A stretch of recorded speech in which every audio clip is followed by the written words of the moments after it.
Halo guys, kembali lagi bersama gue Nandi.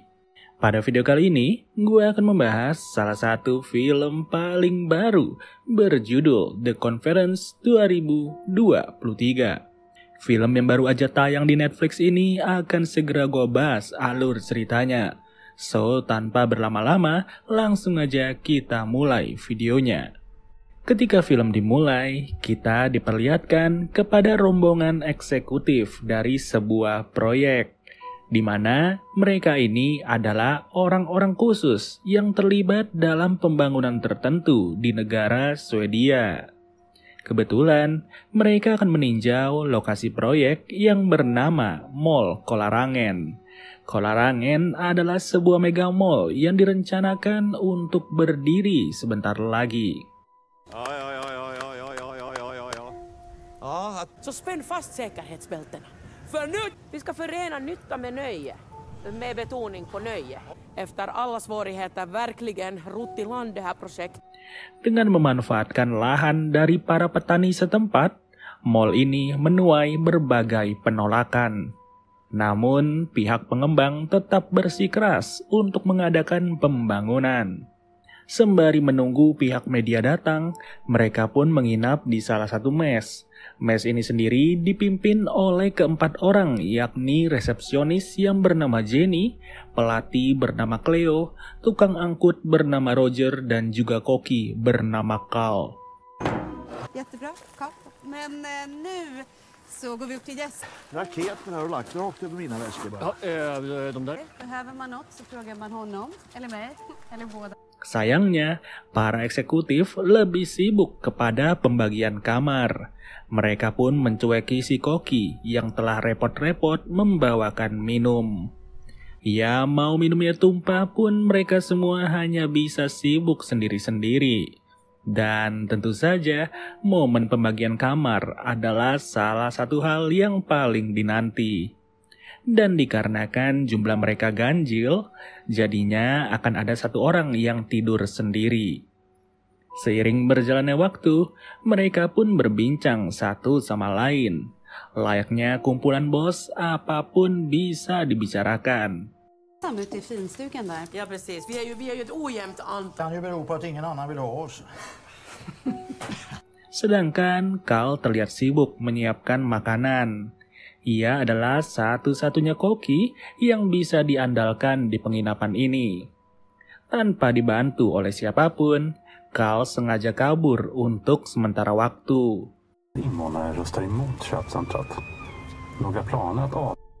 Ia pergi dengan mobilnya dengan maksud mencari angin di luar sana.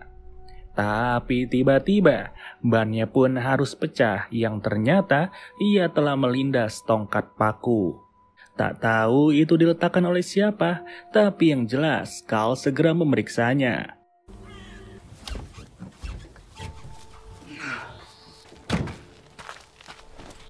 Di sisi lain, seorang bos muda bernama Kai sedang membicarakan sesuatu bersama partnernya. Kai menanyakan kepada rekannya yang bernama Jonas, apakah ada perusahaan yang ingin bekerja sama untuk menaruh investasi di mall tersebut. Dan secara cepat, Jonas pun menjawab bahwa IKEA telah setuju untuk membangun toko di dalam mall Kolarangen. Ya, atas kabar itu, Kai semakin semangat untuk menuntaskan proyek tersebut. Ia tahu bahwa IKEA bukan lagi sembarang perusahaan dan tentu saja akan membawa dana besar. Keuntungan demi keuntungan pun mereka bahas di dalam rapat khusus, di mana untuk rapat mereka memerlukan koneksi internet yang harus dihidupkan dulu oleh Roger. Dan di sini terlihat ya bahwa Mall Kolarangen akan menjual janji kepada para warganya. Mereka sudah membuat iklan khusus yang nantinya akan dipasang ke dalam YouTube. Anehnya, mereka nggak berani menaruh iklan itu di dalam TV. Tak tahu kenapa, tapi yang jelas sepertinya ada sesuatu yang sangat janggal. Seorang tante pirang yang bernama Eva pun turut mengabaikan kejanggalan ini. Ia terus menyangkal tiap pertanyaan yang diajukan oleh anggotanya.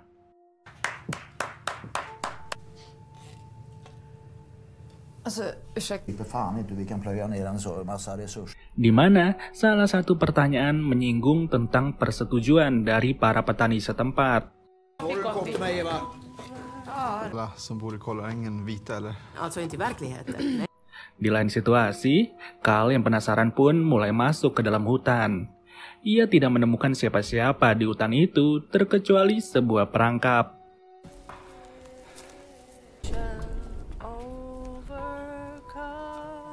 Dan saat itulah ia pun harus dihajar oleh seseorang.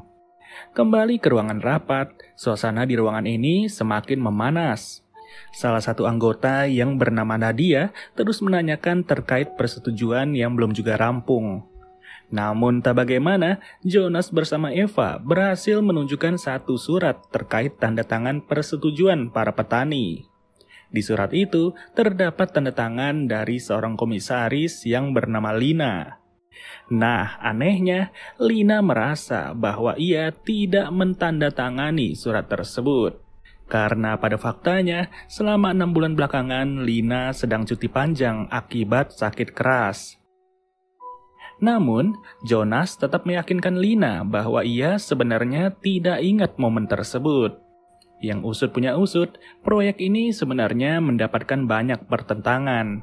Di mana ternyata, jauh sebelum ini, salah satu mantan anggota sempat menancapkan pena ke pundaknya Eva sebagai bentuk protes.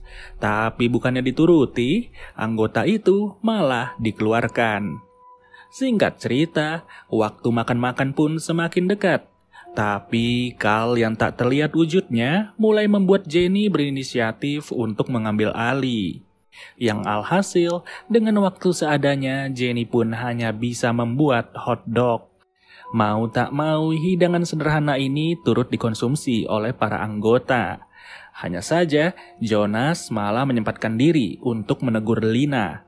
Ia memperingatkan Lina untuk tidak ngomong sembarangan akan penandatanganan surat tersebut.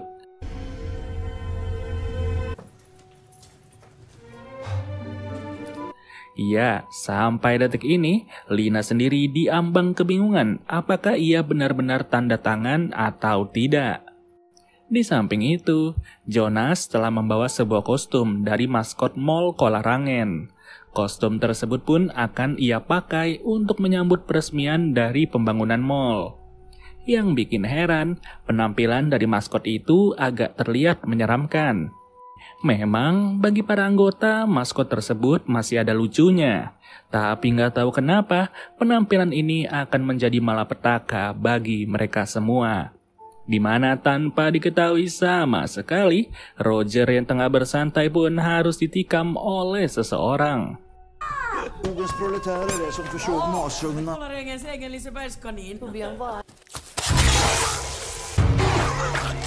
Mål. Ja, och du, Ingela, vet du skillnaden på klimatmål och miljö? Sayangnya, Jonas malah sibuk teriak-teriak sembari marah-marah dan tak ada satupun orang yang menyadari kematian Roger. Roger dibungkus dengan banyak bebatuan yang sudah jelas ia akan ditenggelamkan ke dasar danau. Mirisnya, di balik kematian itu, Jonas malah merayakan detik-detik pembangunan dari Mall Kollarangen.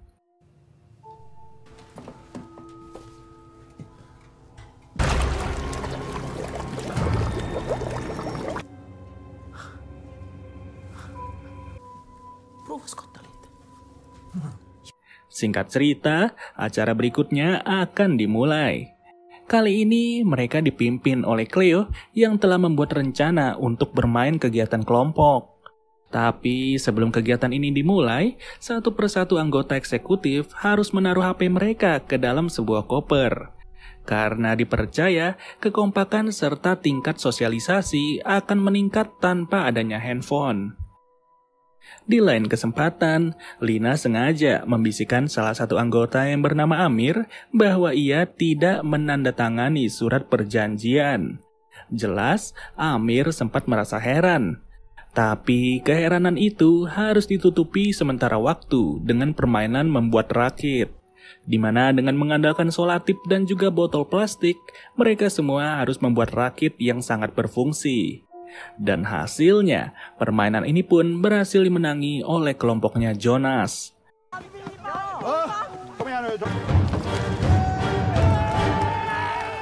Namun siapa sangka, di tengah keseruan itulah sosok misterius sengaja mengambil koper handphone beserta maskot dari Mall Kolarangen. Bisa dibilang, atas kesempatan tersebut, semua anggota akan menghadapi maut. Terlebih, Jenny sama sekali nggak bisa menemukan siapa-siapa di dalam hotel. Wi-Fi yang telah dianjurkan pun membuat komunikasi menjadi sangat terbatas. Di mana ketika waktu yang tepat sudah tiba, sosok bermaskot langsung menyerang Jenny tanpa pamrih.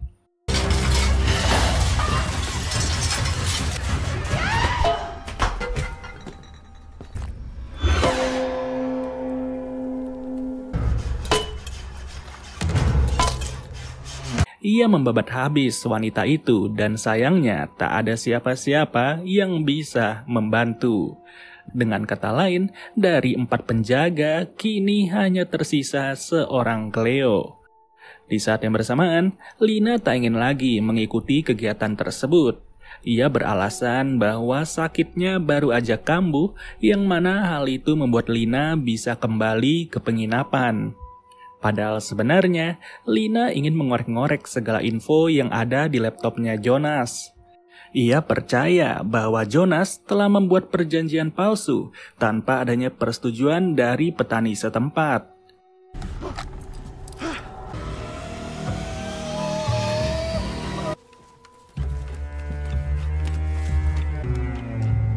Vem var det som sa det, tror ni? Phil Collins. Tony Robbins. Ya, tanpa disadari oleh Jonas sendiri, Lina pun berhasil membuktikan bahwa surat itu memang dipalsukan. Tak tanggung-tanggung, tanda tangan Lina berhasil dikopi juga dalam bentuk PDF. Alhasil, info tersebut pun membuat Lina sadar bahwa Jonas memang sejahat itu. Sedangkan di sisi lain, para anggota yang kembali harus mendapatkan kabar buruk. Tak lain tak bukan, Cleo baru sadar bahwa keberadaan koper yang menyimpan HP anggota tak lagi terlihat. Namun bagi Lina sendiri, yang terpenting adalah keberadaannya tidak disadari oleh Jonas. Di mana pada saat yang sama, si maskot misterius sedang mempersiapkan sesuatu. Awalnya gua masih bingung ya apa yang akan ia buat. Tapi ternyata itu adalah perangkap baru bagi para eksekutif. Jelas, orang-orang itu tidaklah sadar sama sekali. Mereka asik berpesta ria sembari menunggu penambahan harta. Berbeda dengan Cleo, Cleo pun bingung kenapa tak ada siapa-siapa lagi di hotel ini. Carl, Jenny, dan juga Roger semuanya benar-benar menghilang. Bahkan Cleo hanya menemukan ceceran darah di mana secara tiba-tiba sosok tersebut kembali menyerang.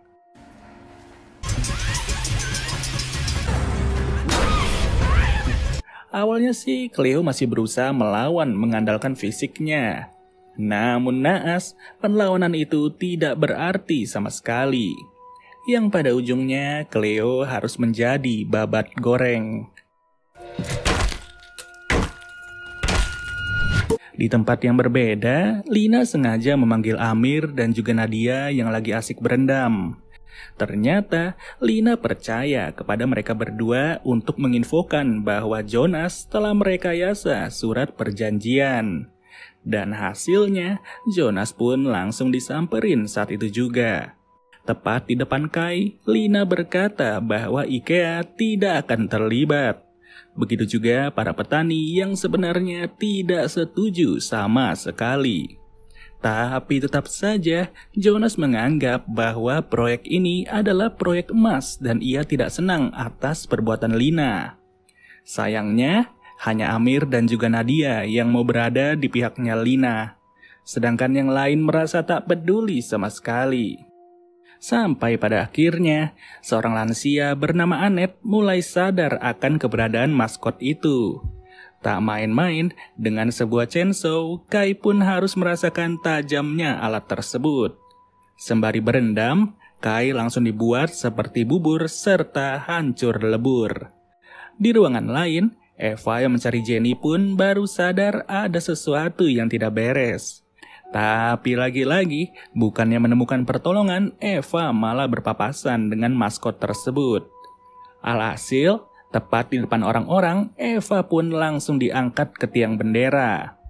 Cara ini benar-benar menjadi tontonan bagi anggota yang tersisa, di mana ujungnya mereka mulai berpencar satu sama lain.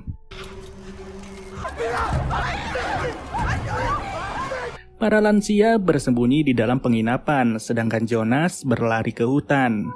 Dan karena panik serta tidak terlihat, jidatnya Jonas langsung terbeset oleh kawat.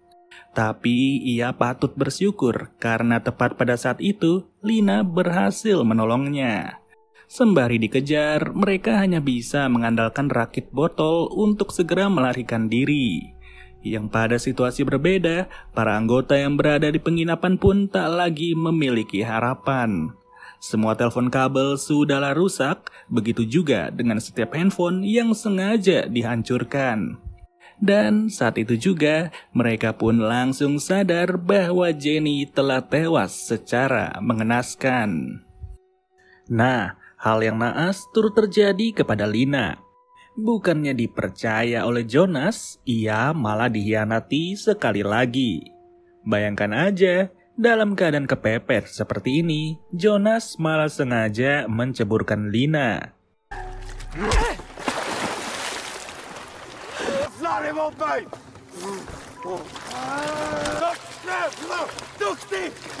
Beruntung, Lina sangatlah lihai dalam berenang. Tapi baru aja tiba di daratan, Lina malah terjatuh ke dalam liang perangkap. Dan di dalamnya pun telah terdapat Carl yang tewas mengenaskan. Hokinya, dengan sebuah kayu, Lina berhasil menyerang sosok itu.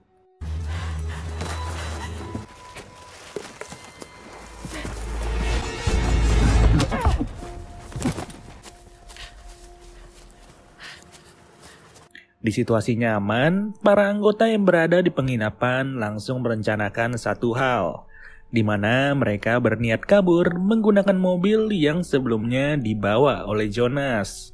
Tapi sebelum itu, mereka harus membuat persiapan berupa senjata. Tentu, mustahil rasanya untuk melawan si maskot dengan tangan kosong. Tapi siapa sangka, saat itu juga Amri malah berlari ke dalam hutan. Ia nekat mencari Lina yang menurutnya sedang berada dalam ancaman.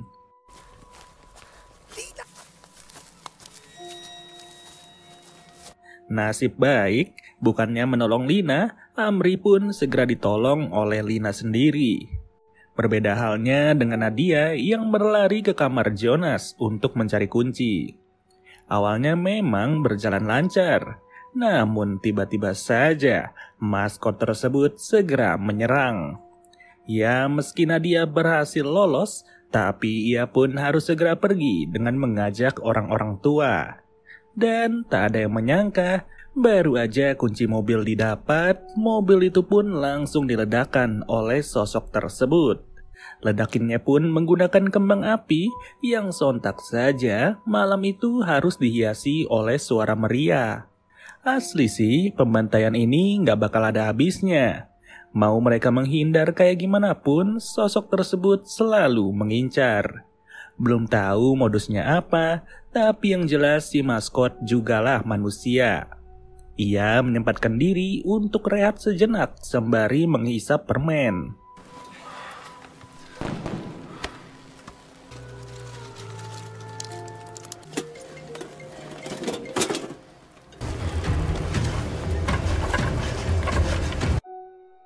Di sisi lain, Annette ternyata berhasil selamat.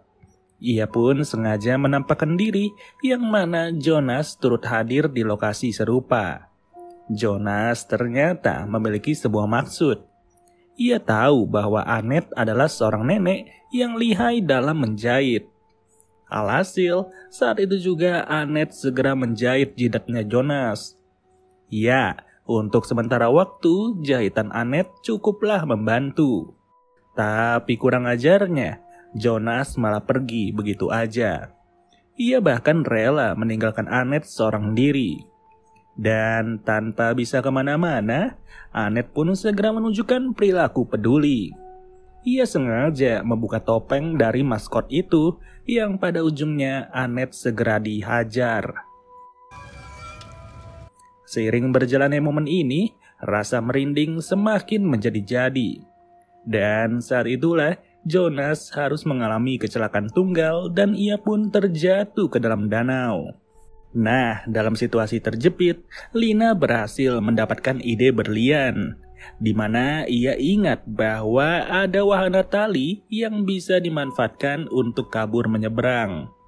Dan tentu saja, untuk ke sana mereka perlu persenjataan yang lengkap. Sayangnya, dengan masuk ke dalam hutan bersama-sama tidak membuat sosok tersebut merasa gentar.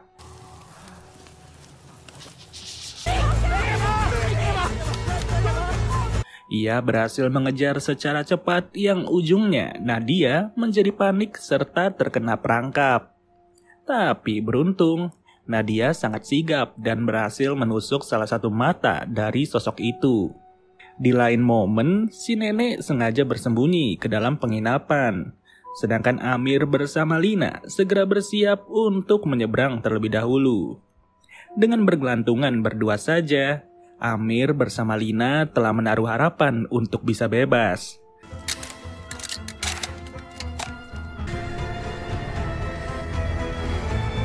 Namun lagi-lagi, tak ada yang tahu bahwa ternyata di ujung sana telah dipasang kayu-kayu tajam. Pada akhirnya, hal itu pun membuat Amir tewas setelah memasang badan untuk melindungi Lina. Benar-benar pahlawan yang membanggakan. Berbeda dengan kakek nenek yang bersembunyi berdua aja di dalam penginapan. Meski di akhir, keberadaan mereka haruslah disadari.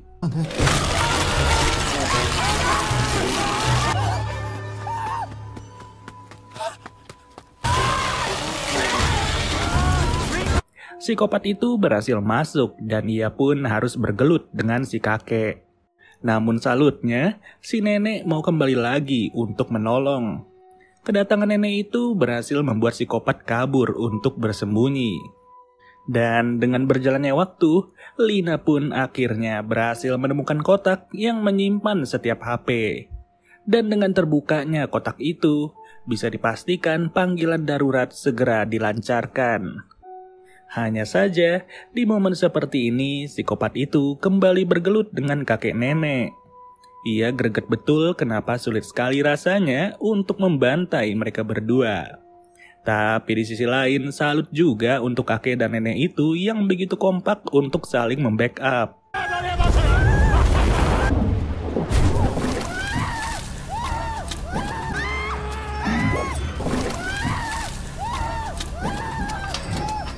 Sampai pada akhirnya, Nadia pun berhasil datang secara diam-diam dan seluruh kepala dari sosok itu berhasil dibabat.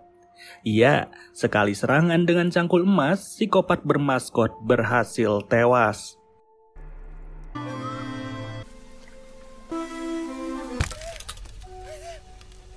Di samping itu, Lina terus berusaha memberi kode bantuan. Namun lagi-lagi, usahanya malah dihalangi oleh Jonas. Jonas benar-benar tidak senang kepada Lina yang pada akhirnya pria tersebut harus tewas dengan posisi jidat yang terlepas. Alhasil, tepat di pagi ini seluruh jadwal langsung berubah total. Hari yang seharusnya menjadi hari peresmian atas pembangunan Mall Kolarangen malah berubah menjadi hari evakuasi. Tragedi mengejutkan ini benar-benar menggemparkan seluruh kota di Swedia. Kabar akhir menyatakan bahwa sosok yang menyerang mereka adalah salah satu petani lokal yang mengecam aksi pembangunan mall. Sosok itu sebenarnya telah menolak secara keras, tapi usahanya malah ditutupi dengan sifat semena-mena dari Jonas. Surat yang dipalsukan tanpa adanya persetujuan sama sekali. Dan pada akhirnya, rasa seenak jidat harus dibalas juga dengan tewas tanpa jidat. Oke guys, mungkin segini aja pembahasan alur cerita dari film terbaru ini. Dan kalau kalian suka, silahkan di like ya guys. So, sampai bertemu lagi di video berikutnya. Gua Nadi cabut dulu. Dadah.